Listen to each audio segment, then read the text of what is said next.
Hello friends, welcome back to learn more channel.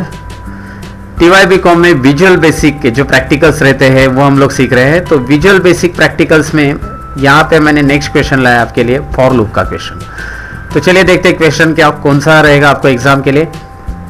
Right a project in VB visual basic to compute and display the sum of the series 2 + 4 + 6 + 8 + and continue up to 20। Means आपको यहाँ पे display करना है even numbers की additions up to 20।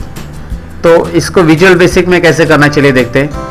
अगर आपके पास visual basic नहीं है तो डोंट वरी अबाउट इट, आप सिंपली एक्सेल स्टार्ट करिए रन कमांड से, और एक्सेल से ही विजुअल बेसिक आप ओपन कर सकते हैं। तो चलिए देखते हैं कैसे एक्सेल से विजुअल बेसिक स्टार्ट करते हैं। यहाँ पे जब एक्सेल स्टार्ट है तो आप Alt F11 प्रेस करना है।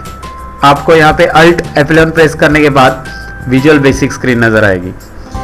यहाँ पे आप देख सकते हैं विजुअल बेसिक स्क्रीन, टाइटल में यहाँ पे नाम डिस्प्ले दिखाई दे रहा है आपको, माइक्रोसॉफ्ट विजुअल बेसिक। और उसके बाद यहाँ पे माइक्रोसॉफ्ट विजुअल बेसिक के यहाँ पे आपको इंसर्ट यूजर फॉर्म ऑप्शन से इस पर क्लिक करके आपको यूजर फॉर्म क्लिक करना है। यूजर फॉर्म, जैसे आप यूजर फॉर्म क्लिक करते हो यहाँ पे यूजर फॉर्म डिस्प्ले होगा। यूजर फॉर्म जो भी यहाँ पे डिस्प्ले होगा उसके लिए प्रॉपर्टीज टूलबार यहाँ पे आएगा। प्रॉपर्टीज टूलबार इस तरह से रहेगा, प्रॉपर्टीज टूलबार, और यूजर फॉर्म पे क्लिक करते ही यहाँ पे टूल बॉक्स डिस्प्ले होगा आपको। तो यहाँ पे यूजर फॉर्म की साइज मैं बढ़ा लेता हूँ इस तरह से। यूजर फॉर्म का जो टाइटल है यहाँ पे, तो उसका कैप्शन आप यहाँ पे बदल सकते हैं। यहाँ पे यूजर फॉर्म की जो प्रॉपर्टीज टूलबार है उसके अंदर आपको कैप्शन यहाँ पे दिखाई देगा। कैप्शन में आपको यूजर फॉर्म का नाम टाइप करना होगा। यूजर फॉर्म के लिए हम लोग नाम टाइप कर रहे हैं यहाँ पे डिस्प्ले सम।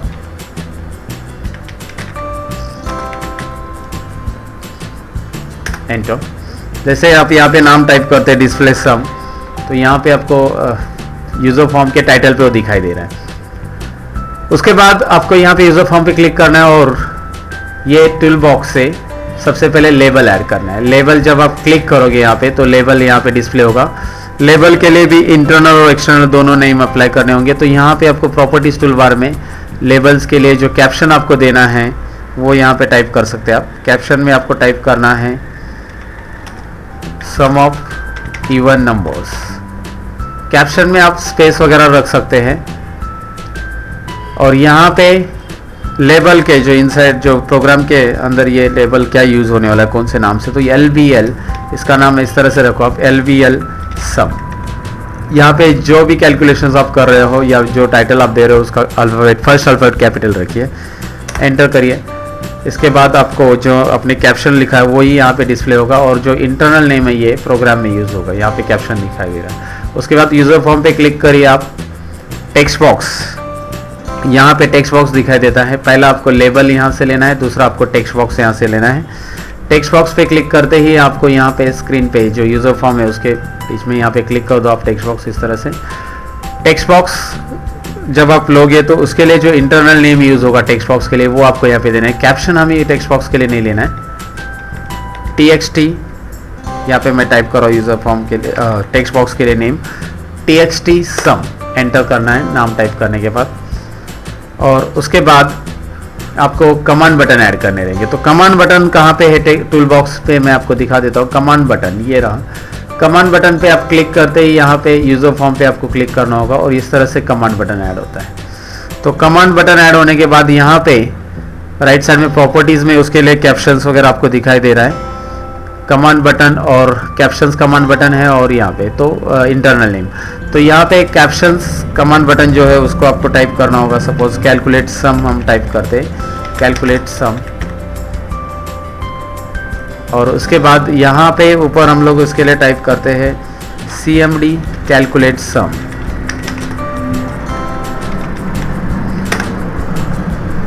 उसके बाद यूजर फॉर्म में हम कंटिन्यू आगे, और 2 कमांड बटन ऐड करना है हमें जो हर एक प्रोग्राम में रहते हैं। क्लियर कमांड बटन, क्लियर के लिए भी आप यहाँ पे कैप्शन ऐड कर सकते हैं।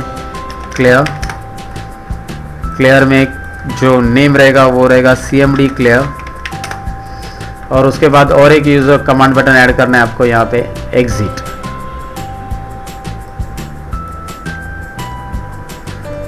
Exit command button. यहाँ पे क्लिक करने के बाद इसके लिए भी कैप्शन आपको ऐड करना होगा। कैप्शन रहेगा एग्जिट कमांड बटन के लिए एग्जिट, एंटर, और यहाँ पे आप CMD एग्जिट, इस तरह से ये कमांड बटन ऐड करना है।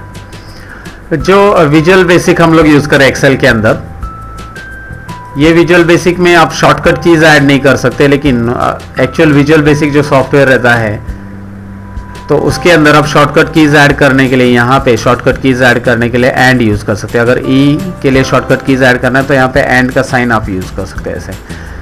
तो ई के नीचे यहाँ पे अंडरलाइन हाईलाइट हो जाता है और उसके लिए शॉर्टकट की ऐड हो जाता है। फिलहाल हमें वो ऐड नहीं करना है, एंड वगैरह यहाँ पे कैप्शन में ऐड करना है, सॉरी।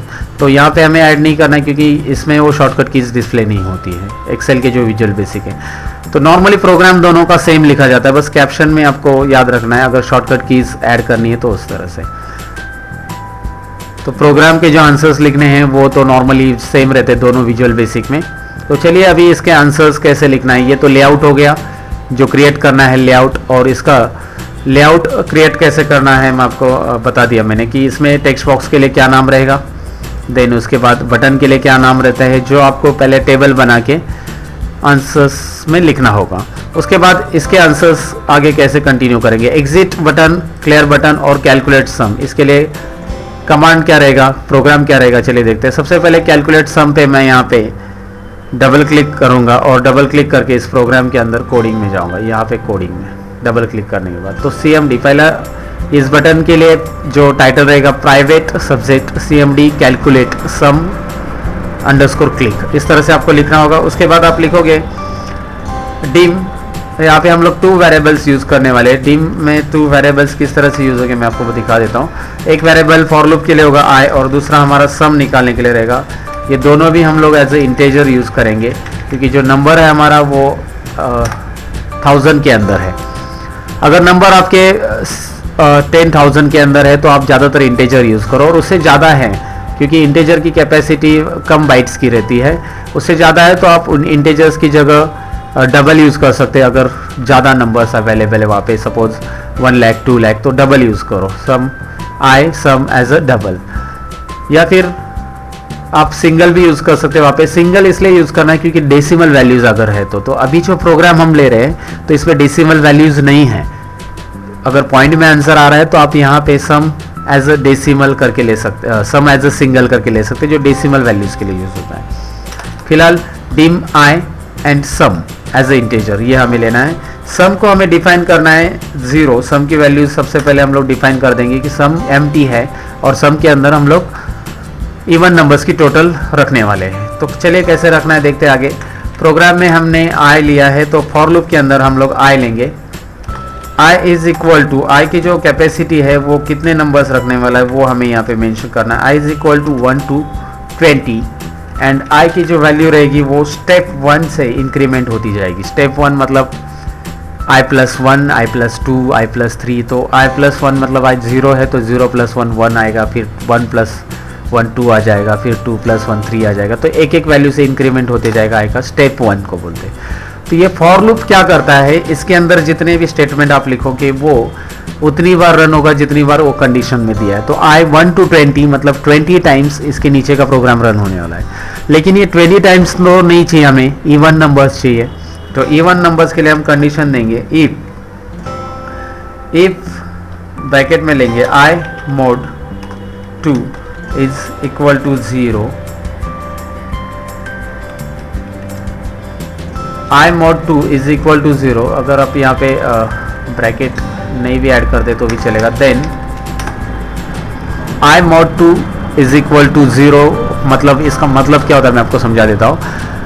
i की जो भी वैल्यू अगर वो 2 से डिवाइड करेंगे और उसका रिमाइंडर 0 आता है, मॉड्यूलर दैट इज रिमाइंडर 0 आता है, तो रिमाइंडर 0 आता है तो वो वैल्यूज़ इवन रहेगी। सपोज एग्जांपल ले लो, i की वैल्यू जब यहाँ पे 2 होती है, यहाँ पे i की वैल्यूज़ आप देखोगे पहले तो i की वैल्यूज़ इनिशियल वैल्यूज़ हमेशा सपोज स्टार्ट करेंगे हम लोग 1 से, तो i की वैल्यू 1 है। तो यहाँ पे 1 के बाद 1 यहाँ पे जब आएगा तो 1 प्रोग्राम 1 डिवाइड बाय 2, तो यह तो आंसर आने वाला नहीं है। तो यहाँ पे देन इट इज़ व्हाट, ये प्रोग्राम में कंटिन्यू नहीं होने वाला। इफ तभी ये प्रोग्राम कंटिन्यू होगा जब आई की वैल्यू कितनी है, 2 है, इसका मतलब है। तो क्या होगा प्रोग्राम में कंटिन्यू, तो sum is equal to sum plus I. I की वैल्यू जब 2 है तो सम के अंदर आई ऐड हो जाएगा, मतलब सम की वैल्यू तो 0 है, प्लस आई की वैल्यू कितनी है इस प्रोग्राम के लिए, यहाँ पे आई की वैल्यू सपोज 1 है तो 1 तो यहाँ पे आने वाला नहीं, आई की वैल्यू 2 है तो 2 mod 2 it is equal to 0, that is absolutely correct, क्योंकि 2 को कम्प्लीटली 2 से डिवाइड किया जा सकता है और रिमाइंडर 0 आता है।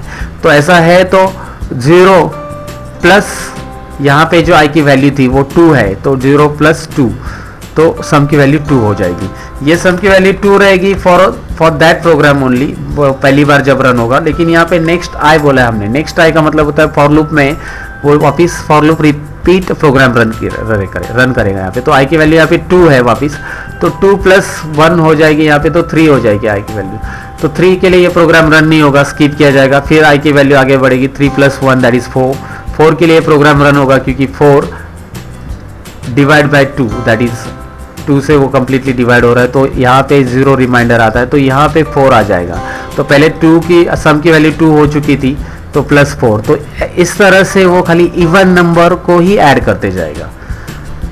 तो इवन नंबर को ऐड करने का रीज़न ये है क्योंकि हमने ये कंडीशन यहाँ पे दी है, ये कंडीशन को आप प्रॉपरली समझ जाओगे तो आपको प्रोग्राम किस तरह से रन हो रहा है वो समझ में आएगा। और फॉर लूप मतलब क्या होता है, मैंने आपको बताया कि इसके अंदर जो कंडीशंस दिया है आई 1 to 20, उतनी बार प्रोग्राम रन होगा, 1 to 20 रन होगा, लेकिन उसमें से जो इवन नंबर से तभी ये कंडीशन फॉलो होगी। तो इफ दिया है हमने, और जब इवन नंबर नहीं तो ये कंडीशन स्किप होगी और नेक्स्ट फॉर लूप रन होना चालू हो जाएगा यहाँ पे। उसके बाद हमें यहाँ पे एक बात याद रखनी है, क्योंकि हमने इफ लिया है, जो कि यहाँ पे ये इफ लिया है, तो हमें एंड इफ करना बहुत ज़रूरी है, क्योंकि फॉर लूप के अंदर ही इफ एंड होगा और एंड होने के बाद ही ये यहाँ पे next program next for loop start हो जाएगा। यहाँ पे नेक्स्ट आई लिखने के बाद अभी ये प्रोग्राम में इस तरह से हमने कंटिन्यू किया है। इस प्रोग्राम का जो आउटपुट आ रहा है वो सम हमें टेक्स्ट सम के अंदर टेक्स्ट सम डॉट टेक्स्ट, इसके अंदर इस सम का आंसर शो करना होगा, इज इक्वल टू सम जो कि पॉइंट की वैल्यू नहीं है, तो हमें यहाँ पे फॉर्मेट नंबर लेने की ज़रूरत नहीं, डायरेक्टली आप सम लिख सकते हैं, क्योंकि सम अगर वो पॉइंट की वैल्यू रहती तो हम लोग यहाँ पे फॉर्मेट नंबर में सम कोमा 2 लिखते फॉर्मेट नंबर बॉक्स में। तो ये आंसर हमने लिखा है। ये आंसर्स अगर आपको वेरीफाई करना है तो चलिए यहाँ पे इसको वेरीफाई करके देख लेते हैं। हम लोग प्रोग्राम को एक बार रन करेंगे, उसके लिए मैं यहाँ पे स्क्रीन पे F5 बटन प्रेस करूँगा, या फिर यहाँ पे रन ऑप्शन दिया है और यहाँ पे कैलकुलेट सम आपको दिखाई दे रहा है, कैलकुलेट सम। तो कैलकुलेट सम कैसे लिखना है वो हमने देखा। सम के लिए ये प्रोग्राम्स आपको लिखना है। ये प्रोग्राम्स में मैं आपको रिपीट कर रहा था एक बार, प्राइवेट सबसे CMD calculate sum underscore click open bracket close bracket, उसके बाद dim I comma sum as a integer, ये दोनों इंटेजर रहेंगे। Sum is equal to 0, then for I is equal to 1 to 20 step 1 1 by 1 increment होगा I की value यहाँ पे। उसके बाद if I mod 2 is equal to 0, then sum is equal to sum plus I, and if then next I that is, उसके बाद ये complete हो गया। जब फॉर लूप कंप्लीट होगा, आई की वैल्यू जब 20 हो जाएगी लास्ट तक, तो 20 के बाद ये सब स्किप हो जाएगा और directly text sum dot text is equal to sum, और एंड फंक्शन यहाँ पे आपको लिखना होगा, एंड सबसे। तो इस तरह से ये प्रोग्राम करते हैं। और उसके बाद अगर आपको नेक्स्ट फंक्शन या नेक्स्ट जो बटन है उसके ऊपर क्या एक्शन देना है वो है क्लियर बटन। तो चलिए देखते हैं, क्लियर बटन पे डबल क्लिक करिए आप। यहाँ पे क्लियर बटन के लिए private subject CMD clear underscore click लिखना है आपको। ये यहाँ पे जो टेक्स्ट बॉक्स ऐड किया आपने, टेक्स्ट सम जिसके अंदर आंसर डिस्प्ले होता है आपका, डॉट टेक्स्ट, इसको आपको ब्लैंक करना यानी क्लियर कमांड यूज करना है। और ब्लैंक करने के बाद उसको फोकस करने के लिए, मतलब टेक्स्ट बॉक्स के अंदर कर्सर वापस जाने के लिए हम लोग text sum dot set focus यहाँ पे लिखेंगे और एंटर करेंगे। ये 2 कमांड आपको यहाँ पे लिखने हैं। अगर टेक्स्ट बॉक्स ज़्यादा है तो यहाँ पे टेक्स्ट बॉक्स और भी ऐड करने क्लियर करने के लिए, और जो फर्स्ट टेक्स्ट बॉक्स है उसको सेट फोकस आपको लिखना होगा। 3-4 टेक्स्ट बॉक्स अगर आपके पास रहेंगे। अभी मेरे पास फिलहाल एक ही टेक्स्ट बॉक्स है, तो मैं यहाँ पे एक ही टेक्स्ट बॉक्स को क्लियर कर रहा हूँ और उसी को सेट फोकस कर रहा हूँ। इसको रन करके देखते हैं इसका आउटपुट कैसे आएगा। चलिए F5 बटन मैं यहाँ पे प्रेस कर रहा हूँ। यहाँ पे F5 प्रेस करने के बाद प्रोग्राम का स्क्रीन आपके सामने आ रहा है। अगर आपको कैलकुलेट सम करना है तो आप कर लो। यहाँ पे इस तरह से कर लो। यहाँ पे जो नंबर आ रहा है उसे क्लियर कर दो और क्लियर करने के बाद आप देख सकते हैं कर्सर वापस उसी प्रोग्राम में आ रहा है। तो उसके बाद हम लोग नेक्स्ट देखते हैं एग्जिट। अभी फिलहाल मैं एग्जिट पे क्लिक करूंगा तो यहाँ पे कुछ नहीं होगा, यहाँ से मुझे क्लोज करना होगा। लेकिन प्रोग्राम को अगर एग्जिट करना है तो उसके लिए क्या कमांड रहेगा, तो एग्जिट पे आप डबल क्लिक करिए। तो एग्जिट पे डबल क्लिक करने के बाद यहाँ पे private subject CMD exit underscore click, इसके अंदर आपको बस एंड लिखना है। So end is use to end the program और close the program, close the form. तो यहाँ पे फॉर्म वगैरह कैसे क्लोज करा, चलो एंड लिखने के बाद हम लोग इसका आउटपुट देख लेते हैं। इसे रन करता हूँ मैं। रन करने के बाद आप देख सकते हैं पहले तो आप कैलकुलेट करिए, फिर आप क्लियर करिए और फिर एग्जिट करिए, प्रोग्राम क्लोज हो रहा है। तो इस तरह से ये विजुअल बेसिक का प्रैक्टिकल्स आपको करना है। इसका जो आंसर है आपको यहाँ पे क्लियरली दिखाई दे रहा है। मैं यहाँ पे डबल क्लिक करता हूँ, ये प्रॉपर उसका आंसर है जो आपको एग्ज़ाम में लिखना होगा। इसके लिए आपको ऊपर टेबल भी क्रिएट करना होगा, जो पहले मैंने लेआउट आपको एक्सप्लेन किया था, वो टेबल आपको क्रिएट करना होगा। जो लेआउट है उसका टेबल आपको किस तरह से क्रिएट करना है, बुक में ऑलरेडी टेक्स्ट बुक्स में मेंशन किया गया है। LBL टेबल्स किस तरह से क्रिएट होता है, और इसमें आंसर जो private subject CMD calculate sum underscore click then dim I subject as integer, ये आपका आंसर है यहाँ पे।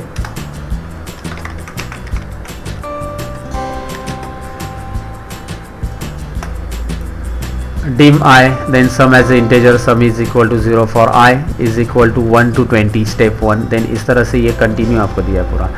ये जो फाइल है, ये फाइल मैं इसी वीडियो के डिस्क्रिप्शन और डिटेल्स बॉक्स में ऐड कर रहा हूँ और साथ में कमेंट बॉक्स में भी ऐड कर रहा हूँ। तो आपको ये फाइल चाहिए तो आप डाउनलोड कर सकते हैं। So that's it for the day friends. मैं मिलूँगा कुछ और विजुअल बेसिक के सॉल्यूशन के साथ। तब तक के लिए मैं लेता हूँ आपसे अलविदा।